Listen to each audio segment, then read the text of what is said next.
Hello friends, இன்றைக்கி நம்ம அரை கிலோ மட்டன் எடுத்து ஒரு ருசியான சூப் எடுத்துகிட்டு, ஆட்டுக்கறி சூப் எடுத்துகிட்டு கொஞ்சம் குழம்பு வைக்க போகிறோம்.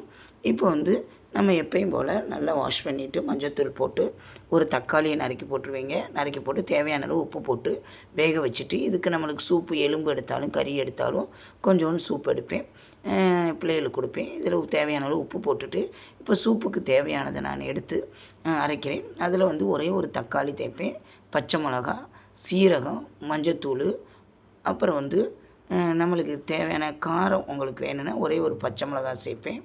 சேர்த்துட்டு மஞ்சள், சீரகம், மிளகு, ஒரு பச்சை மிளகா, வெள்ளைப்பூடு, சின்ன வெங்காயம் ஒரு கை இப்படி போட்டுருங்கங்க. நல்ல டேஸ்ட்டு கொடுக்கும். நீங்கள் சூப்பு எடுக்காட்டினாலுமே இது மாதிரி கொஞ்சம் அரைச்சி ஊற்றிட்டு அப்புறம் எப்பயும் போல் கூட்டி வச்சா டேஸ்ட்டாக இருக்கும். இப்போ நல்லா கரகரன்னு அரைச்சிடணும். அரைச்சிட்டு நம்ம நம்மளுக்கு தேவையான அளவு தண்ணி ஊற்றிட்டு, இதில் கொஞ்சம் 2-3 எலும்பும் போட்டிருந்தாங்க. பட் கறி தான் எடுத்தேன், எலும்பு இருக்கிறனால சரி சூப்பு கொஞ்சோன்னு எடுத்துகிட்டு அப்படியே குழம்பு வச்சிடலாண்டி. இப்போ சூப்பு ரெடி ஆகிடுச்சு. ஒரு கிண்ணத்தில் சூப்பு நல்லெண்ணெய் ஊற்றணுங்க. சூப்பராக நல்லெண்ணெய் தேய்ச்சி குளிச்சுட்டு நம்ம இப்படி மட்டன் சூப்பு ஒரு கிளாஸை குடித்தோம்னா அவ்வளோ உடம்புக்கு ஆரோக்கியமானது. இப்போ அரை கிலோ கறி நம்ம வேக வச்சு எடுத்துட்டோம். உருளைக்கிழங்கு நான் சிலிண்டர் தட்டுப்பாடுனால மிச்சம் பண்ணுறதுக்காண்டி நம்மளை சீக்கிரம் தீரக்கூடாதுல, அரை கிலோ ஒரு அளவுக்கு ஒரு 4 உருளைக்கிழங்கு அளவுக்கு இதிலேயே மட்டன்லேயே நல்லா போட்டு வேக வச்சு உரித்து எடுத்துகிட்டே நல்லா வாஷ் பண்ணிடணும். இப்போ தேவையானது வெங்காயம், சின்ன வெங்காயம் ஒரு கப்பு, அப்புறம் 3 தக்காளி.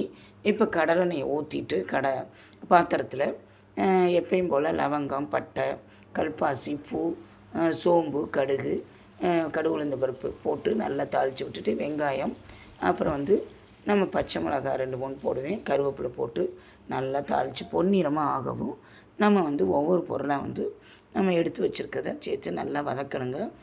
இதில் நம்ம கடாயில் வைக்காமல் இப்படி பாத்திரத்தில் வைக்கும்போது கொஞ்சம் ப்ரௌனிஸ்டாக தெரியாது, பட் நல்லா வதங்கிடும். நம்ம உப்பு போடுறனால உப்பு வதங்காட்டி நான் கொஞ்சம் கூட உப்பு போட்டுக்கோங்க.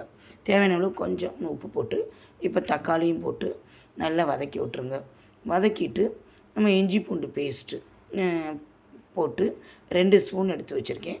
ஏற்கனவே சூப்பு போடும்போதே ஒரு ஸ்பூன் போட்டுட்டேன். அது சாறுலேயே நம்ம சூப்பு எடுக்கும்போது வந்துடும். அதனால் எப்பயுமே உங்கள் முறைப்படி என்ன எப்படி அப்படின்னு சொல்லுங்கள். இஞ்சி பூண்டை 2 தடவை போடுவீங்களான்னு. பட் நான் 2 தடவை போடுவேன். முதல்ல சூப்புக்கு ஒரு தடவை போட்டு அப்புறம் தாளிக்கும் போது 2 ஸ்பூன் சேர்ப்பேன். இப்போ உருளைக்கிழங்கு பாயில் பண்ணதையும் குழம்புல அப்படின்னு அரைச்சேல அதையும் தேவையான உரப்புக்கு ஏற்றாப்புல ஒரு 4 ஸ்பூன் போட்டேன். இப்போ மட்டன் வேக வச்சதையும் கூட்டி வச்சுட்டேங்க. இப்படி தாங்க நான் வைப்பேன். நீங்கள் எந்த முறைப்படி மட்டன் குழம்பு வைப்பீங்க? வீட்டு மிளகா அப்படியா இல்லை தனித்தனி மிளகா அப்படி போட்டு வைப்பீங்களா? நான் வீட்டில் அரைத்த குழம்பு மிளகா அப்படி தான். அதில் இந்த ஸ்பைசஸ் எல்லாம் நான் போட மாட்டேன். நறுமணம் தரக்கூடியதை தனியாக இப்படி தாளித்து விட்டு தான் போவேன். இது எல்லா குழம்புக்கும் போடுறனால வாசனை தரக்கூடிய பட்டை, பூவெல்லாம் அதெல்லாம் நான் போட மாட்டேன். அம்மா அப்படி தான் சொல்லி கொடுத்துருக்காங்க.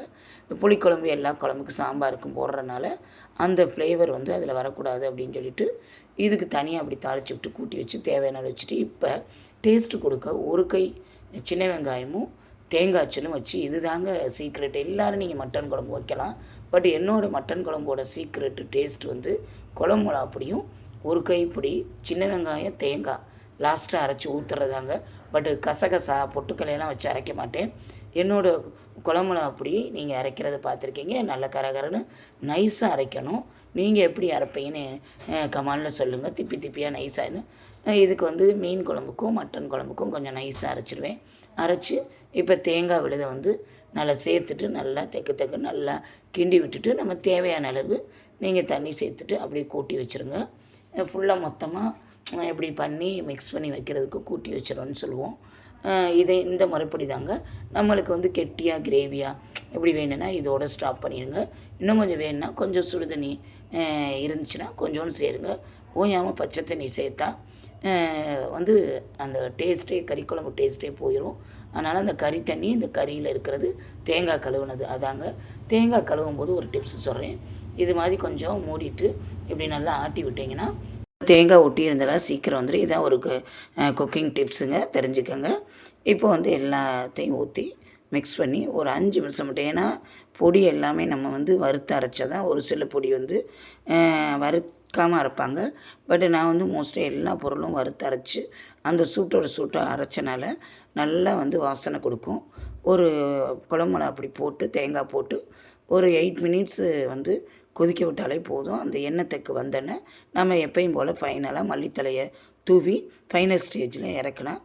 எம்மியான அடிச்சுக்கிறவே முடியாதுங்க. கறி குழம்பு, பிரியாணிக்கு, தக்காளி சாதத்துக்கு, இட்லிக்கு, தோசைக்கு, இடியாப்பத்துக்கு, எல்லாத்துக்குமே ஒயிட் ரைஸில் அப்படியே நாங்கள் ஒயிட் ரைஸ் வச்சு அது மேலே அந்த உருளைக்கிழங்கு கொஞ்சம் நிறையா போடுவேன். கறி 1/2 கிலோ எடுத்தனால என் பிள்ளைங்க வந்து உருளைக்கிழங்கு அதில் போட்டால் ரொம்ப பிடிக்கும். உங்களுக்கும் இந்த கறி குழம்புல உருளைக்கிழங்கு போட்டது பிடிக்குமான்னு கமெண்டில் சொல்லுங்கள் ப்ளீஸ். இப்போ ரெடி ஆயிடுச்சு. இதுக்கு சைடிஷாக வந்து நம்ம முட்டை தொக்கு மாதிரி வச்சு சாப்பிட்லாம். அப்புறம் வந்து நம்ம பிரியாணி பண்ணோம்னா பிரியாணிக்கு சைடிஷாக இந்த கறி குழம்பு சாப்பிட்டோம்னா அடிச்சுக்கிறவே முடியாதுங்க. சூப்பராக இருக்கும். அந்த சிக்கனோட வெரைட்டியாக செஞ்சு இதை அப்புறம் இட்லி வந்து நம்ம சுக்கா கிரேவி வச்சு இந்த குழம்பு வச்சு சாப்பிட்டோம்னா சூப்பராக இருக்கும். சொன்ன முறைப்படி மட்டன் குழம்பு வச்சு சாப்பிடுங்க, சூப்பராக இருக்கும். அதுக்கப்புறம் வந்து நான் ஆர்டரின் பெயரில் மிளகாப்பொடி, குழம்பு மிளகாப்பொடி, தனி மிளகாப்பொடி, மல்லித்தூள் ஆர்டரின் பெயரில் செய்து கொடுக்கப்படும். இந்த பதிவு பிடிச்சிருந்தால் லைக் பண்ணுங்கள், சப்ஸ்கிரைப் பண்ணுங்கள். பாய்.